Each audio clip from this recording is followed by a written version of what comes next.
Vamos lá, em 2015, o Brasil registrou mais de 137 mil denúncias de violações de direitos humanos. Todas elas captadas pelo Disque 100, que é o canal onde a sociedade pode trazer às autoridades aqueles problemas, aquelas denúncias que ela presencia. Para falar um pouco sobre essa realidade, o Cidadania recebe hoje a Ouvidora Nacional de Direitos Humanos, doutora Irina Carla Batti. Muito bem-vindo ao programa Cidadania. Esse número, essa grandeza de 137 mil, representa um quadro muito grave? Nós, lá na ouvidoria, a gente tem a prerrogativa de analisar os dados a partir daquilo que de fato ele representa, que é a denúncia. E a denúncia ela é uma porta de entrada para várias interpretações, né? Uma delas é o fato do Disque Direitos Humanos cada vez mais ser reconhecido pela população brasileira como um instrumento para se chegar a um pedido de socorro, por exemplo, né? Ele tem credibilidade. Exatamente. Então, eu ligo para o Disque 100, sei que o conselho tutelar vai aparecer na minha casa, ou uma delegacia de polícia, né? Ou até mesmo um promotor de justiça numa convocação para eu comparecer ao Ministério Público. Então, esse dado ele revela isso à medida que a população continua usando. E também revela os locais onde tem uma rede mais estruturada, né? Uma rede de proteção de direitos humanos. Porque há mais denúncia onde existe mais... Exatamente, onde tem uma rede mais estruturada, porque a própria rede acaba utilizando o Disque 100 como porta de entrada para o seu atendimento. Então, pelo que a senhora está falando, quer dizer, esses dados que representam uma denúncia a cada 4 minutos pode ser muito maior porque existem áreas do país que não estão bem estruturadas. Com certeza, né? E se somando também aquilo que entra pelas próprias delegacias de polícia, pelo 190, né? Que é o telefone de acesso à polícia militar, entre outros canais, o 180, né? Que é o Disque 180, né? De proteção aos direitos da mulher e assim sucessivamente. Além de tudo, há outros canais de denúncia que não somente o Disque Direitos Humanos. Pelos dados apresentados pela ouvidoria, a gente poderia concluir que o cidadão padrão, cidadão médio, que é vítima da violação dos direitos humanos, é um jovem negro, mulher, né, do sexo feminino, porém com uma orientação de gênero LGBT. É esse o quadro maior das denúncias mesmo? Em geral, a gente diria que são, né, o gênero feminino, a raça, né, negros e pardos e jovens que são as maiores vítimas de violações de direitos humanos, né? Quando a gente faz alguns recortes especificamente para o módulo que nós chamamos de LGBT, e este ano, pela primeira vez, a gente extraiu os dados, quando informado, né, pelos denunciantes dos demais módulos, criança, adolescente, pessoa idosa, população em situação de rua, enfim, nós extraímos também os dados de orientação sexual e identidade de gênero. Então, nós descobrimos que em todos os módulos há uma porcentagem de população LGBT que sofre, né, violência e que usam o canal do Disque 100, independente da motivação, muitas vezes ser associada ao fato de ser uma pessoa idosa ou de ser um adolescente, ou até mesmo estar em situação de rua ou em privação de liberdade. Quando a gente pega, então, esses segmentos sociais, jovem, negro, orientação sexual LGBT, isso revela uma sociedade brasileira pouco tolerante? Acho que revela o que nós estamos vendo, né? Os dados não são muito diferentes do que a gente olha, por exemplo, quando nós vemos dados publicados pela Secretaria de Segurança Pública em relação aos homicídios. Ainda que majoritariamente o sexo masculino seja o mais vitimado, mas ele também é mais vitimado, né, pelo sexo masculino. E quando você faz o recorte, são pessoas, né, que estão nas periferias, são pessoas também negras, que são maiores vítimas do homicídio. Se você for olhar também a violência contra a mulher, pelos dados do 180, também vamos ver que são as mulheres negras as maiores vitimadas e as jovens. Se a gente for olhar, enfim, dados de pesquisadores, né, do Fórum Brasileiro de Segurança Pública, que o ano passado publicou a sua pesquisa sobre violência letal, letalidade policial e homicídios, também os dados são muito parecidos. Então, os dados do Disque 100, ele acaba, né, junto com esses dados, mostrando que no Brasil nós temos não só uma sociedade cada vez menos tolerante, mas principalmente uma sociedade que marca alguns segmentos sociais com maior violência do que as outras. E geograficamente, essa intolerância, ela se registra mais aonde? Quando nós olhamos os dados absolutos, né, os estados que têm maior quantidade populacional acabam tendo um maior número de denúncias, né, como São Paulo, Rio de Janeiro, Bahia, Rio Grande do Sul, Minas Gerais. Quando a gente faz o recorte, né, por 100 mil habitantes, aí a gente tem uma inversão. A gente já vê alguns estados do norte e nordeste, principalmente Piauí e Amapá, subindo ali entre os 5 primeiros, né, junto também da Bahia e Rio de Janeiro. Então nós temos, nesse sentido, quando a gente faz esse recorte, alguns estados que, por exemplo, como Piauí, que não tem uma rede tão estruturada e que acaba nos dando uma sinalização de preocupação com o registro de denúncias aumentado naquela região. Essa sinalização revelaria ainda um Nordeste com raízes culturais muito machistas?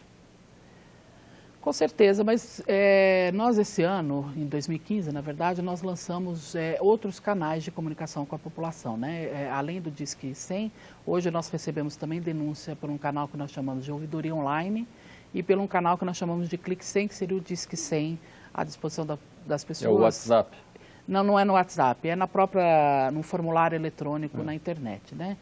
Tanto pela Ouvidoria Online quanto pelo formulário eletrônico, a gente percebe que as incidências de recrudescimento do discurso de ódio, do machismo, né, enfim, do racismo, da homofobia, também estão muito concentrados na região sudeste e na região sul, né, não necessariamente só na região nordeste, principalmente nos dados que são de denúncias de violações de direitos humanos na internet, né, e aí a gente vê os casos que nós tivemos recentemente, né, da jornalista aqui do Distrito Federal, a outra jornalista em São Paulo, de atrizes, enfim, de pessoas, né, que têm espaços na mídia que poderiam debater questões sobre racismo e que também são vitimadas por esse discurso de ódio e por essa discriminação que ainda persiste no país. E existe também uma certa xenofobia interna, né, de uma região contra outra. Com certeza. E um dos dados que mais nos preocupa foi o crescimento de denúncias de xenofobia, 633%, comparados a 2014, que também, obviamente, se dá porque o governo federal, por meio do Ministério da Justiça, fez uma campanha muito grande contra a xenofobia, né, e, obviamente, divulgou o Disque Direitos Humanos como um dos canais para que se fizesse a denúncia. E existe um acompanhamento do que acontece nas redes sociais? Nós lançamos em abril de 2015 o programa que nós chamamos de Humaniza Redes, né, que é um programa interministerial, não só da Secretaria de Direitos Humanos, mas também de Política para as Mulheres, da Igualdade Racial, do Ministério da Justiça, do Ministério das Comunicações e da Educação, onde há executado uma série de ações no sentido de educação em direitos humanos, de acolhimento de denúncias e também de melhoria na qualidade da segurança dos usuários na internet, né? Tudo isso considerando o Marco Civil, né, que tem toda uma prerrogativa, o Marco Civil da internet, mas esse programa acolheu só no ano passado, como eu disse, né, 2015, a partir de abril, 6.005 denúncias de violações de direitos humanos só na internet, né? Ou seja, sites, discursos de ódio em redes sociais, às vezes trocas de mensagens e outras aplicações de internet, como o WhatsApp, entre outros canais muito usados na internet. E o que acontece quando vocês identificam uma mensagem desse tipo? Bom, é importante que o cidadão saiba que a vida, como a gente diz, online é igual à vida offline, né? Se é crime na vida offline, ou seja, no cotidiano da nossa vida, também é crime na internet, né? Se eu discriminar uma pessoa negra nas ruas ou discriminar nas redes sociais, é crime igual, né? Então, tem a lei que embasa nesse sentido. E aí nós, a partir daquele crime que foi cometido, ou daquele discurso de ódio, enfim, daquela incitação que aponta uma violação, nós identificamos o tipo de violação e encaminhamos para o órgão que teria a competência. Em geral, são as delegacias de polícia e os ministérios públicos que têm essa competência para apuração de violações de direitos humanos na internet. Quando nós olhamos a segmentação das denúncias pelo relatório da ouvidoria, a gente vê um crescimento surpreendente de 5.800% de denúncias quanto à igualdade social. O que a ouvidoria considera igualdade social? Na verdade, acho que é a igualdade racial. Que nós Até 2014, nós recebíamos poucas denúncias de discriminação racial. A grande parte dessas denúncias tinham como porta de entrada a ouvidoria da igualdade racial, né, que fica na Secretaria de Políticas de Igualdade Racial. A partir do ano de 2015, nós iniciamos, né, um diálogo com a própria Secretaria de Política para a Igualdade Racial, enfim, e nós lançamos dentro do Disque 100, em dezembro de 2015, um canal, qualquer cidadão que ligar no Disque 100 tem a opção 6 e a opção 7 para registrar denúncias de discriminação racial. A 6 é voltada para mulheres negras, juventude negra e população negra em geral, e a 7 para comunidades quilombolas, ciganas e de matriz africana, que são as populações de responsabilidade da CEPIR, né? Então, nós passamos a registrar e, apesar de ter sido, né, como eu disse, lançado somente no dia 16 ou 17 de dezembro, salvo engano, nós já tivemos um quantitativo superior a muitos outros módulos de denúncias, né? Muito mais de 1000 denúncias em pouco menos de 30 dias, né? Aproximadamente 15 dias, que comparado ao que nós recebíamos em 2014, gerou esse aumento no registro de denúncias. E isso já nos aponta que os casos de racismo no país, né, têm recrudescido e provavelmente em 2016, que nós teremos todos os meses já registrando denúncias, né, de discriminação racial, teremos dados bastante significativos para a população brasileira. A senhora fez referências a grupos étnicos como ciganos, quilombolas e os povos indígenas. Há denúncia de discriminação dos povos indígenas? Há bastante denúncia de discriminação e principalmente conflitos, né, em terras indígenas, que ainda acaba né, por disputas ali, de não regulamentação ainda da terra, né, e disputas com fazendeiros e com quem ainda tem a posse daquela terra, acaba gerando uma série de conflitos. E é importante... E isso é canalizado também para o Disque 100? Também para o Disque 100, para a ouvidoria, e nós, ao receber as denúncias, encaminhamos aos órgãos competentes, mas também à FUNAI, que tem essa competência de analisar. E é importante entender que muitas vezes a população acredita que a população indígena ela tem um caráter diferenciado, né, de tratamento. E não, se ela é vítima de uma violação, ela vai ter o tratamento dessa violação igual qualquer outro cidadão, né? E se ela tem direitos violados devido à terra, há uma série de outros direitos que são violados com isso, né? Porque se eu não tenho terra indígena reconhecida, eu não tenho muitas vezes acesso à saúde, acesso à educação, acesso à alimentação. Moradia. Exatamente. Então são sucessivos direitos violados e que nós acolhemos. E aí, nesse caso, encaminha-se para a FUNAI, para o Ministério Público Federal, né, quando é de competência, ou às vezes estadual e as delegacias de polícia estaduais também. Eu vejo que as denúncias em relação à discriminação e violência contra a mulher registrou um aumento de 1.500%. Isso é um reflexo já da Lei Maria da Penha, uma maior conscientização da população? Esse dado específico se direciona exatamente pelo esse canal que eu disse, a ouvidoria online, né? Que é uma ouvidoria, um canal que nós executamos em parceria com a ouvidoria da mulher e a ouvidoria da igualdade racial. Então, esses dados de denúncia são especificamente de violência contra a mulher na internet, né? Violência contra a mulher no cotidiano, enfim, principalmente vitimadas pela violência doméstica. A porta de entrada é o 180. Se nós recebermos denúncia no 100, nós direcionamos ao 180, mas se for de violência contra a mulher na internet, é recebida por esse canal e esse número expressa, inclusive, que são as mulheres na internet as maiores vítimas, seguidas pela população negra e LGBT. Então, seria o machismo, racismo e homofobia, as 3 principais violações da internet que nós recebemos. E essa performance, ela sofreu uma interferência muito grande a partir da edição da legislação nova? Com certeza, porque à medida que nós temos um marco civil, né, que ordena como é que o usuário deve se comportar na internet, e, consequentemente, também orienta como a empresa que oferece os serviços de aplicação na internet deve proteger o dado, mas, ao mesmo tempo, garantir que não haja violação de direitos humanos, isso é expressamente dito no Marco Civil da Internet. Nós temos hoje mais possibilidades de parcerias e principalmente as próprias, né, empresas têm feito muitas campanhas, né, de enfrentamento às violências e divulgação também dos seus canais internos, né, de denúncias e de ajuda que as principais operadoras de internet oferecem atualmente. O compartilhamento, por exemplo, de vídeos pornográficos, isso se insere dentro dessas violações? Sim, essa é uma importante pergunta, porque muitas vezes as pessoas dizem, mas eu compartilho para que chegue numa autoridade, né? Mas a delegacia de polícia não funciona dentro da internet, né? Ele não tem lá uma estação virtual policial.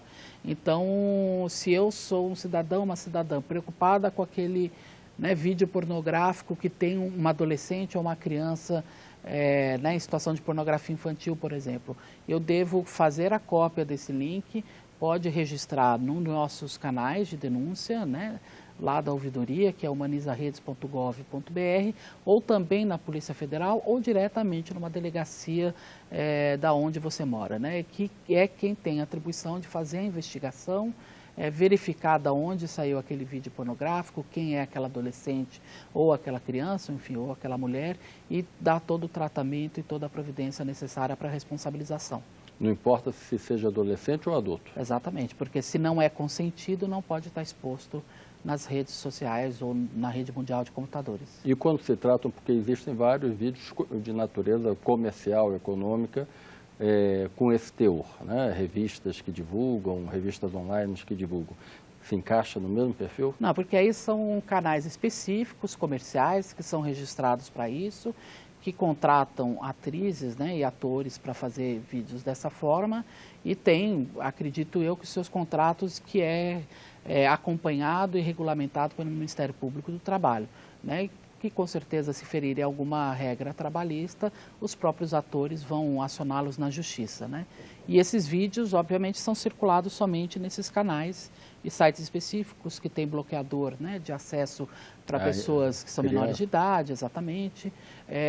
Mas nós estamos falando da violação que é feita fora desses espaços. Do vídeo particular, exatamente. Muitas, né, os chamados nudes, né, os chamados vídeos particulares que um namorado e a namorada fizeram, marido e marido. A invasão de banco de dados. Exatamente, que alguém acaba invadindo, ou às vezes até numa separação, que infelizmente isso é uma recorrência, né, numa separação do marido com a esposa ou do namorado com a namorada, um se sente ofendido e acha que a vingança, né, o que eles chamam de porno-vingança ou pornografia de vingança, é pegar o vídeo e colocar, circular nas redes sociais ou no WhatsApp para que as pessoas possam ter acesso àquelas cenas e, consequentemente, você se vingar daquele seu namorado ou namorada que te deixou.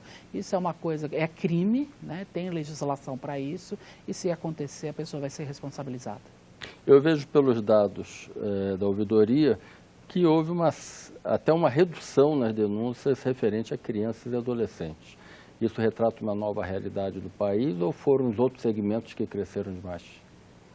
Foram dois fatores, né? Outros segmentos que cresceram e que acabam usando o mesmo canal, mas houve também em 2014 uma campanha, devido à Copa do Mundo, uma campanha muito forte e continuada ao longo do ano, né? Começou no Carnaval e foi até depois da própria Copa do Mundo, de divulgação do Disque 100 para que denunciasse violações de violência contra a criança e adolescente, né? Uma campanha que inclusive chama-se, né, Proteja Brasil, ela ainda existe, e houve também uma organização nas 12 cidades sedes da Copa, da rede, que criou uma metodologia que se chamava Agenda de Convergência, onde tinha um espaço para acolhimento de denúncias e eles recebiam as denúncias e não encaminhavam. Então, em 2014, a gente teve um registro maior de denúncias de criança e adolescente por causa disso, que em 2015 não se permaneceu, porque com o fato da Copa do Mundo, essa sistemática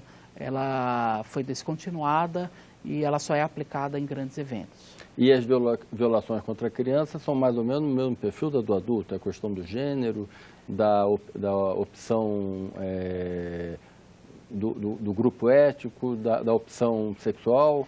As violações, elas são, por exemplo, criança e adolescente, a violação mais registrada é negligência, né? Mas Abandono. são meninas, exato, entre eles abandono. Mas são meninas as mais vitimadas e da idade de 4 a 11 anos, a faixa etária de criança e adolescente. Especificamente em relação à orientação sexual e identidade de gênero, só 96 vítimas a gente encontrou essa informação, que seriam adolescentes e que se declararam ou gays, ou lésbicas, ou bissexuais, ou travestis, ou transexuais. Em relação, por exemplo, à pessoa idosa, a gente teve negligência e violência psicológica como a maior violação registrada, mas nós tivemos um crescimento preocupante de uma violação que vem crescendo anualmente, que chama abuso econômico e financeiro, que é quando o idoso ou a idosa tem o cartão do benefício retido, aposentadoria, ou alguém usa o nome do idoso para fazer um empréstimo e acaba comprometendo a renda ou até mesmo o cuidado, não pagando assistência à saúde, assim sucessivamente. E normalmente quem é que perpetra essa agressão? É um parente? Infelizmente, um parente, um cuidador, uma pessoa muito próxima do idoso ou da idosa.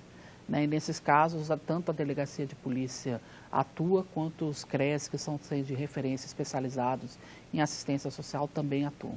É grande o volume de denúncias de exploração sexual ainda de crianças? É ainda bastante preocupante, né? Nós temos percebido um crescimento, voltou a crescer, né? Denúncias de pornografia infantil, nós tínhamos tido uma diminuição, e principalmente há um patamar que vem se mantendo desde 2010 de violência sexual, do mesmo quantitativo, né, de denúncias de violência sexual, que nós ainda não conseguimos, as políticas, por mais executadas, ainda não incidiram de tal forma a redução dessa violação. É uma violação doméstica ainda? Também, a grande parte das denúncias que a gente recebe para criança e adolescente, os principais suspeitos também são muito próximos da criança, né? Os próprios pais, ou às vezes o padrasto, a madrasta, um tio, uma tia, enfim, o avô, a avó.